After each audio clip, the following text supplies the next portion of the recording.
الحمدللہ، اللہ تعالیٰ کا لاکھ لاکھ شکر ہے کہ مالک الملک نے اپنی یاد کی توفیق اور موقع عطا فرمایا۔ لاکھوں اور کروڑوں درود حضرت محمد مصطفیٰ صلی اللہ علیہ وآلہ وسلم پر، جن کے طفیل مالک الملک نے یہ مہربانی عطا فرمائی۔ سامعین کرام، اللہ تعالیٰ نے قرآن پاک میں ارشاد فرمایا، اعوذ باللہ من الشیطان الرجیم، بسم اللہ الرحمن الرحیم۔ آپ صلی اللہ علیہ وآلہ وسلم پوچھیں کہ کون رزق دیتا ہے تم کو آسمان اور زمین سے، یا کون مالک ہے کان اور آنکھوں کا، اور کون نکالتا ہے زندہ کو مردہ سے اور مردہ کو زندہ سے، اور کون ہے جو انتظام فرماتا ہے ہر کام کا؟ تو وہ کہیں گے اللہ تعالیٰ۔ بس آپ صلی اللہ علیہ وآلہ وسلم کہیں کہ تم پھر کیوں نہیں بچتے ہو؟ پس یہ ہے اللہ تعالیٰ جو تمہارا حقیقی پروردگار ہے۔ پس حق کے بعد کیا رہ گیا بے جز گمراہی کے؟ پھر تم کدھر پھرے جا رہے ہو؟ یوں ہی ثابت ہو چکی ہے آپ صلی اللہ علیہ وآلہ وسلم کے رب کی بات ان پر جو فسق و فجور کرتے ہیں کہ وہ ایمان نہیں لائیں گے۔ آپ صلی اللہ علیہ وآلہ وسلم پوچھیں کوئی ہے تمہارے شریکوں میں سے جو خلق کو پیدا کرے پھر دوبارہ زندہ کرے؟ تو فرما دیجئے کہ اللہ تعالیٰ پہلے پیدا کرتا ہے پھر اس کو دہرائے گا۔ سو کدھر پلٹے جا رہے ہو؟ آپ صلی اللہ علیہ وآلہ وسلم پوچھیں کیا تمہارے معبودوں میں سے کوئی حق کی طرف رہنمائی کر سکتا ہے؟ آپ صلی اللہ علیہ وآلہ وسلم کہہ دیں کہ اللہ تعالیٰ ہی حق کی طرف رہنمائی کرتا ہے۔ کیا جو راہ دکھائے حق کی وہ زیادہ مستحق ہے کہ اس کی پیروی کی جائے، یا اس کی جو آپ راہ نہ پائے؟ مگر جب کوئی اس کو راہ بتلائے تمہیں کیا ہو گیا ہے؟ تم کیسے غلط فیصلے کرتے ہو اور نہیں کرتے ان میں اکثر پیروی، مگر وہی وہم و گمان کی۔ بلا شبہ وہم و گمان بے نیاز نہیں کر سکتا حق سے ذرہ بھر، بے شک اللہ تعالیٰ خوب جانتا ہے جو وہ کرتے ہیں۔ پچھلی مرتبہ جو فرمان الہی آپ نے سنا، اس میں اللہ تعالیٰ نے دنیا کی فنا پذیری بڑے واضح دلائل سے بیان فرمایا کہ یہ دنیا تو ایسی ہے کہ جس طرح ہم پانی برساتے ہیں آسمان سے تو زمین سرسبز ہو جاتی ہے، پھر پھل اور فصل اگاتی ہے، پھر بہت خوبصورت لگتی ہے، اس کا مالک یہ سمجھنے لگتا ہے کہ وہ ہمیشہ کے لیے اس کا مالک ہو گیا،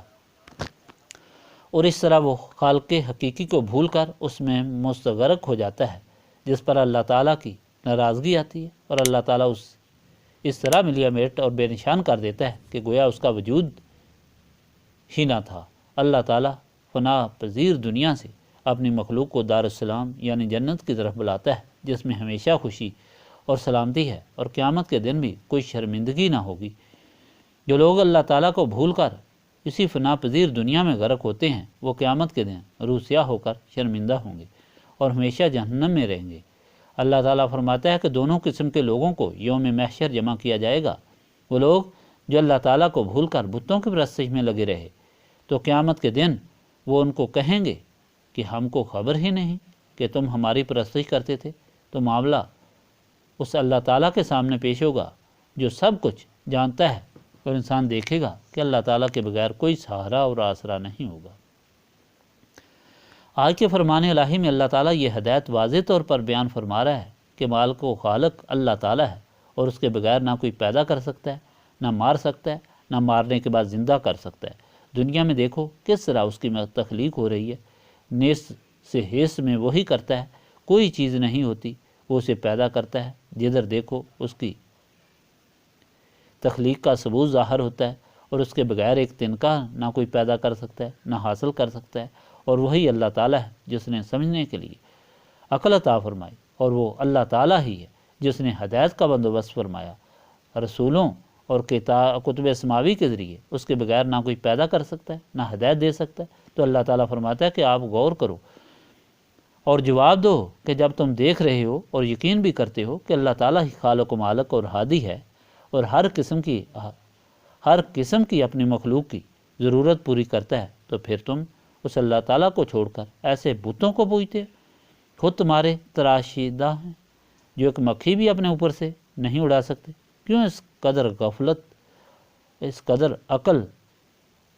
ہوتے ہوئے بھی حماقت کا مظاہرہ کرتے ہو؟ سامعین کرام، یہ ہدایت پچھلی مرتبہ آپ نے سنی، اس کا لباب یہ ہے کہ اللہ تعالیٰ کے بغیر کوئی معبود نہیں، کوئی خالق نہیں، کوئی ہادی نہیں۔ مشرکین مکہ یا یہود و نصارہ جو بتوں کو پوجتے ہیں اور عزیر کو یا عیسیٰ کو اللہ تعالیٰ کا بیٹا بناتے ہیں اور ان کی پرستی کرتے تھے، ان کو ہدایت دی جا رہی ہے کہ دیکھو اللہ تعالیٰ نے تم کو پیدا فرمایا ہے، پھر وہ تمہاری ہر ضرورت پوری فرماتا ہے اور ہدایت کا بندوبست بھی فرماتا ہے، اس لیے اللہ تعالیٰ ہی کی عبادت کرو اور اسی کی اطاعت کرو۔ وہ شیطان جو انسان کو اللہ تعالیٰ کی عبادت سے ہٹا کر بتوں کی پرستی پر لگاتا ہے یا لگاتا تھا، تو اللہ تعالیٰ کی طرف ہدایت ہے کہ وہ کس طرح مختلف ہتھ کنڈوں سے گمراہ کرنے کی کوشش کرتا ہے کہ وہ رسول جو اللہ تعالیٰ کی اطاعت پر لوگوں کو ہدایت دینے والے، اللہ تعالیٰ کا پیغام سنانے والے اور پاک اور صاف کر کے اللہ تعالیٰ سے منانے والے ہوتے ہیں، ان کے متعلق یہ خیال پیدا کرتا ہے کہ یہ بھی خدا نخواستہ بتوں کی طرح، ان کی اطاعت بھی شرک ہے۔ یاد رکھو، یہ بتوں کی طرح انسان کے تراشیدہ نہیں، بلکہ یہ اللہ تعالیٰ کی طرف سے مخلوق کی ہدایت کے لیے معمور کیے جاتے ہیں، جو مخلوق کو صراط مستقیم سے آگاہ کرتے ہیں اور اللہ تعالیٰ کے پیغام سناتے ہیں اور اس پر چلتے ہیں۔ اللہ تعالیٰ ان کو بہت بڑی طاقتیں اس لیے عطا کرتا ہے کہ یہ ثابت ہو کہ یہ عام انسان نہیں بلکہ اللہ تعالیٰ کے رسول ہیں، اللہ تعالیٰ کی طرف بلانے والے ہیں، اس لیے ان کا حکم ماننا ضروری ہے۔ اس امر کو ثابت کرنے کے لیے ان کو معجزات عطا کیے جاتے ہیں، جس طرح موسیٰ کو عصا اور ید بیضا کا معجزہ عطا فرمایا، عیسیٰ کو مردہ زندہ کرنے، کوڑے کو شفا دینے اور اندھے کو بینا کرنے کے معجزات عطا فرمائے، اور پھر اپنے آخری رسول صلی اللہ علیہ وآلہ وسلم کو سارے معجزات عطا فرمائے، اور سب سے بڑا معجزہ خود قرآن عطا فرمایا جس کی مثال کوئی پیش نہ کر سکا۔ اب یہ فرق سمجھنے اور عمل کرنے کے لیے کون سی طاقت، کون سی اطاعت کامل اطاعت ہے؟ کامل اطاعت کے لیے دل و دماغ کی روشنی ضروری ہے، جو نسبت رسولی صلی اللہ علیہ وآلہ وسلم کے بغیر حاصل نہیں ہوتی۔ اس لیے اسے حاصل کرنے کے لیے یاد الہی ضروری ہے، جس کے لیے ہم یہاں جمع ہوتے ہیں۔ اللہم صلی علی سیدنا محمد وعلی آلہ وصحبہ صلاۃ تکون لنا امان من کل خوف، لا الہ الا انت سبحانک انی کنت من الظالمین، ربنا آتنا فی الدنیا حسنۃ وفی الآخرۃ حسنۃ وقنا عذاب النار، استغفر اللہ العظیم الذی لا الہ الا هو الحی القیوم واتوب الیہ، استغفر اللہ العظیم الذی لا الہ الا هو الحی القیوم واتوب الیہ، استغفر اللہ العظیم الذی لا الہ الا هو الحی القیوم واتوب الیہ، ربنا تقبل منا انک انت السمیع العلیم وتب علینا انک انت التواب الرحیم۔